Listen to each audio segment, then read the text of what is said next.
특히 한국인의 경우 탄수화물 위주의 식습관을 가지고 있는데요.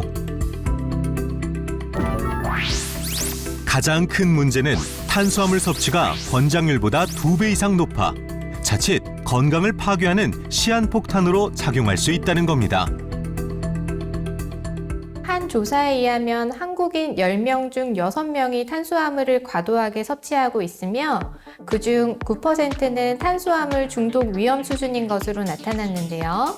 이렇게 잘못된 탄수화물 과잉 섭취는 소화장애는 물론 비만과 생명을 위협하는 질병까지 초래할 수 있기 때문에 한국인의 식탁을 점령한 최악의 습관으로 꼽히고 있습니다. 실제 우리나라 국민의 5명 중 1명이 소화불량에 시달리고 있으며 소화기 질환자 중 40대 이상이 60%를 넘어 중년의 병이라 불리기도 하는데요. 특히 여름철 탄수화물 섭취가 더 위험한 이유는 무엇일까요? 바로 더위에서 벗어나기 위해 시원한 음식을 찾기 때문인데요. 대부분이 냉면이나 콩국수 같은 찬 탄수화물입니다. 여름철 찬 음식을 많이 먹게 되면 소화기관의 온도가 떨어지고 게다가 탄수화물이 제대로 소화되지 않으면 장내 문제를 일으킬 수 있는데요. 이로 인해 대사량이 저하되면서 지방이 쉽게 쌓여 비만을 유발할 수 있습니다.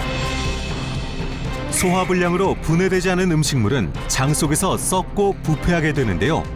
이로 인해 독소가 쌓이면서 지방과 염증을 분비해 각종 질병의 굴레에 빠질 수 있습니다.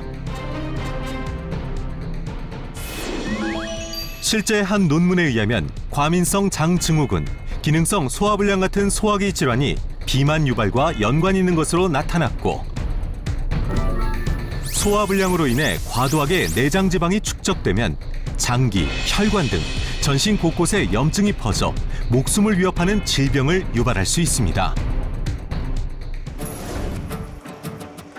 남들은 이해하기 힘든 일상. 하루에 12번도 넘게 체중을 잰다는 이혜진 씨를 만났습니다. 이렇게 체중에 집착하는 이유는 갑자기 불어난 살, 고도 비만의 압박 때문인데요. 정상 범위를 넘어선 지방률, 매일 늘어가는 지방 때문에 몸도 늙어가고 있습니다. 아무리 노력을 해도 살이 안 빠지니까 이제 덤덤합니다. 그래도 제가 여잔데 자존감도 좀 떨어지고 숫자를 보면은 속도 상하고 힘들죠. 젊은 시절엔 표준 체중을 유지하며 건강한 삶을 지냈지만 육아와 일에 치이면서 점점 살이 찌기 시작했다는데요. 날씬하고 건강했던 지난날이 그립다는 혜진 씨. 그럴 때마다 과거의 예쁜 옷들을 꺼내보며 젊은 시절을 회상한다고 합니다. 제가 예전에 날씬했을 때 입었던 옷이에요. 근데 가끔씩 제가 한 번씩 보거든요. 나도 이런 때가 있었구나.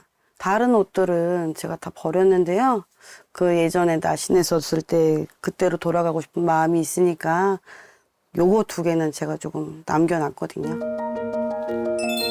꼭 살을 빼서 다시 입으리라 수백 번 넘게 다짐해보지만 점점 늘어나는 뱃살에 입어볼 수조차 없는 그림의 떡이 되고 말았는데요. 예쁜 옷들 보면 입고 싶은데 내가 옷에 맞춰야 되니까 옷을 내가 보러 갔다가도 내려놓는 경우가 많고 그리고 내 몸에 맞게 옷을 사야 되니까 이쁜 옷은 볼 수가 없어요. 다 고무줄이지. 고무줄이 편하니까. 내 인생은 고무줄로 살아야 되나. 고무줄만 봐야 하니까 다른 옷은 이제 입을 수가 없어요. 고무줄처럼 늘었다 줄어드는 요요 현상. 특히 뱃살이 심각해지면서 각종 질병이 그녀를 뒤덮기 시작했습니다. 위염에 고혈압, 심부전 등 무려 9가지 비만 합병증으로 전신 건강이 무너진 건데요. 안 아픈 곳이 없다 보니 매일 챙겨야 하는 약만 해도 만만치 않습니다. 뭐 혈압약도 있고 통증약도 있고 위염도 있고 소화불량약 여러 가지 약들을 많이 먹는데 제가 먹는 약만 10가지가 넘는 것 같아요. 점점 악화하는 건강에 마음도 지쳐가는 혜진 씨. 남아있는 희망이라곤 이 쓰디 쓴 약들 뿐입니다. 약이 이제는 없어서는 저한테는 안 될 존재가 됐고 약을 제가 엄청 이제 의존할 수밖에 없는 상황이 됐어요. 안 먹고서는 제가 버틸 수가 없고 일상생활이 불가능해요. 혜진 씨를 고통에 몰아넣는 비만과 질병의 악순환. 대체 어디서부터 잘못된 걸까요?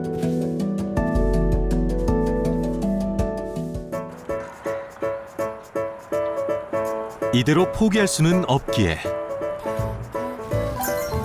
혜진 씨가 큰 마음을 먹고 운동에 나섰습니다. 아픈 엄마 걱정에 아들도 함께 운동을 따라 나왔는데요.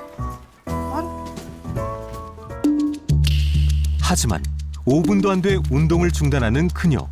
무슨 문제라도 생긴 걸까요? 소화가 안 되는 듯 통증을 호소하는 혜진 씨. 많이 힘들어 보이는데요. 속이 또 많이 불편하고 아프다 보니까 운동을 제가 오랫동안 하기가 좀 어려워요. 힘들어요, 그래서. 고통스러워하는 엄마를 지켜볼 수밖에 없는 아들. 마음 한편이 아려오는데요.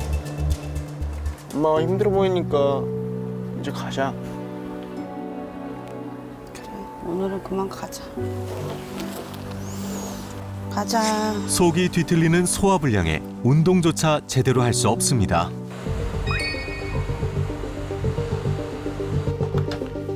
시간이 지나도 통증과 속쓰림은 쉽게 진정되지 않는데요. 처음에 미미한 증상을 대수롭지 않게 여겼던 것이 화근을 만들었습니다. 제가 소화가 잘 안 되거든요. 근데 그런 지가 되게 오래됐는데요. 그러다 보니까 제가 이런 탄산을 좀 많이 마시거든요. 이젠 습관처럼 들이키는 탄산음료와 각종 소화제. 이렇게 소화불량 증상이 심각해진 건 40대 이후부터라고 하는데요. 음식을 섭취하고 뭐를 먹게 되면 그러면은 가슴이 답답하고 복부가 팽창하니 더부룩한 증상을 느끼게 되거든요. 또 스트레스를 또 많이 받거나 좀 몸이 많이 힘들거나 그럴 때도 저는 또 다시 속이 너무너무 안 좋아서 힘들거든요. 아주 이 소화 안 되는 것 때문에 너무너무 고통스럽고 힘들어요. 가볍게 여겼던 소화불량이 몰고 온 비만과 질병들. 이렇게 힘들고 고통스럽다는 걸 미리 알았다면 어땠을까요? 돌이킬 수 없는 후회만 밀려옵니다. 그만 좀 아프고 싶어요. 건강해지고 싶은? 지금 부는 이 바람처럼 몸도 좀 가벼워지고 속도 좀 시원해지면 정말 더할 나위 없이 행복할 것 같아요. 잃어버린 건강과 일상을 되찾을 방법은 없는 건지. 최근 건강에 신경 쓰기 위해 식습관을 바꿨다고 하는데요. 다이어트를 위한 채소 위주의 식단을 기본으로 원활한 소화를 위해 음식을 최대한 부드럽게 조리해 먹는다고 합니다. 소화불량과 비만에서 벗어나고 싶은 혜진 씨의 조촐한 식탁이 완성됐는데요. 소화를 위해 오랫동안 천천히 씹으며 식사한다는 그녀. 식단과 식습관 개선으로 건강에 차도가 생겼을까요? 건강을 생각해서 제가 이렇게 먹고 있는데 실질적으로 제가 이게 도움이 되는 건지 잘 모르겠고요. 이렇게 언제까지 먹어야 될지도 솔직히 좀 막막하고 답답합니다.